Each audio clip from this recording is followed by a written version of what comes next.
Kalau korang nak faham konflik di antara Israel dan Palestin, dalam video ni saya akan kongsikan sejarah ringkas mereka. Okey, saya namakan video ni sebagai sejarah Nakba 1948. Cerita dia macam ni. Nakba bermaksud malapetaka di dalam bahasa Arab. Malapetaka yang merujuk kepada pengusiran 80% daripada warga Palestin daripada tanah mereka dan kehilangan 78% tanah warga Palestin kepada Israel dan juga penubuhan negara haram Israel di atas tanah Palestin. Setiap tahun 15 Mei diingati sebagai hari Nakba dan ia masih berlaku sehingga kini.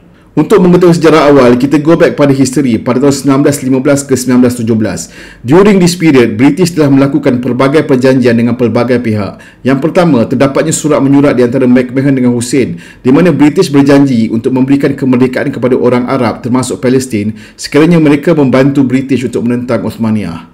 Yang kedua, pada tahun 1916 terdapat perjanjian Sykes-Picot, iaitu satu perjanjian rahsia di mana British dan Perancis telah menandatangani dan bersetuju untuk membahagikan kerajaan Uthmaniyah.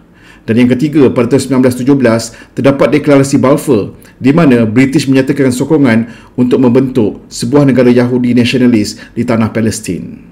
British mengambil alih Baitul Maqdis dan juga Palestin selepas Perang Dunia yang Pertama. Mereka kemudiannya membentuk British Mandate Palestine. British juga menyokong institusi Zionis, menafikan hak orang Arab untuk memerintah sendiri, memudahkan penghijrahan orang Yahudi daripada Eropah dan juga membantu militer Zionis dari segi persenjataan dan juga organisasi. Hasilnya, populasi Yahudi meningkat lebih daripada 10 kali ganda. Selepas Perang Dunia yang Kedua, British mengalami keletihan ekonomi dan pada tahun 1947, mereka telah meninggalkan mandat ini secara tiba-tiba menyebabkan terdapatnya kekosongan kuasa.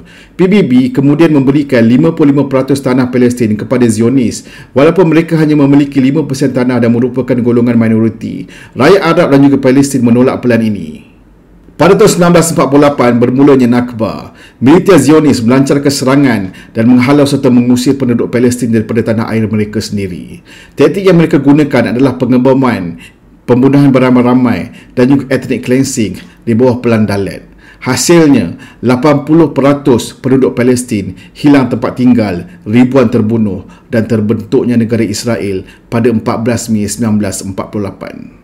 Selain itu, mereka juga telah melakukan kemusnahan budaya dan proses dearabisasi. Mereka telah menanam hutan di atas timbunan dan runtuhan kampung-kampung yang telah mereka musnahkan. Mereka telah melenyapkan arkid Palestin dan juga telah menukarkan nama-nama tempat ke bahasa Yahudi ataupun Ibrani. Semua ini adalah cara untuk menghilangkan identiti Palestin daripada sejarah. Pada tahun 1967 berlakunya Perang 6 Hari di mana Israel telah menawan 22% daripada Palestin. Mereka telah mengambil alih Baitul Maqdis Timur, tebing barat dan juga genting Gaza.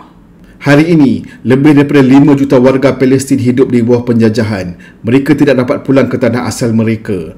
Israel terus memperluas penempatan haram di tebing barat. Gaza terus diserang dan disekat.